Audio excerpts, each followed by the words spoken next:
டோட்டலா ஒரு நாட்ல இருந்து நம்ம இன்னொரு நாட்ல வந்து செட்டில் ஆகும்போது, சின்ன சின்ன விஷயங்கள் கூட நம்மளுக்கு தேவைகள் அதிகமா இருக்குங்க. இங்க உள்ள அமேசான் ஷாப்லலாம் வந்து வாங்கலான்னு சொல்லிட்டு பார்த்தா, அதில ரேட் அவ்வளோ ஹையா இருக்கு. லோக்கல் ஷாப்லயுமே வாங்குற அளவுக்கு இல்ல. எங்களுக்கு நெறைய விஷயங்கள்ல கை குடுத்தது இந்த தீமு ஆப்பு தான். இந்த வட்டம் எதுக்காக நான் ஆர்டர் போட்டிருந்தேன்னா, பிள்ளைங்களுக்கு டிஃபன் பாக்ஸ்க்காண்டி தான். அவங்க பிளாஸ்டிக்லேயே கொண்டு போறனால, சரி கொஞ்சம் ஸ்டெயின்லெஸ் ஸ்டீல்ல போடலாமேன்னு சொல்லிட்டு தான் இந்த மாதிரி ஆர்டர் பண்ணியிருந்தேன். இது பார்க்குறதுக்கு நல்லா இருந்துச்சு. வந்ததுக்கப்புறம் பார்த்தீங்கன்னா, குவாலிட்டி செம்ம சூப்பரா இருந்துச்சுங்க. நான் ஆர்டர் பண்ணதுலேயே வந்து ரொம்ப சாட்டிஸ்ஃபேக்ஷனாக இருந்தது இந்த டிஃபன் பாக்ஸ் தான்.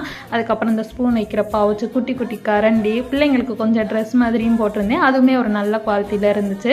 சோப்பு வைக்கிற பாக்ஸு, அதுக்கப்புறம் வந்து இந்த பாத்திரம் விளக்குற லிக்விட் சேவ் பண்ணுற அந்த பாக்ஸு, இந்த மாதிரி தான் ஆர்டர் போட்டிருந்தோம். நிறைய பேர் கமெண்ட் பண்ணியிருந்தீங்க, இது இந்தியாவிலலாம் இந்த ஆப் அக்சஸ் ஆகலைன்னு. மேபி கூடிய சீக்கிரத்தில் வரலாம். வந்தால் சின்ன சின்ன பொருட்கள் வந்து நீங்கள் பர்ச்சேஸ் பண்ணிக்கலாம். நல்லா தான் இருக்குது.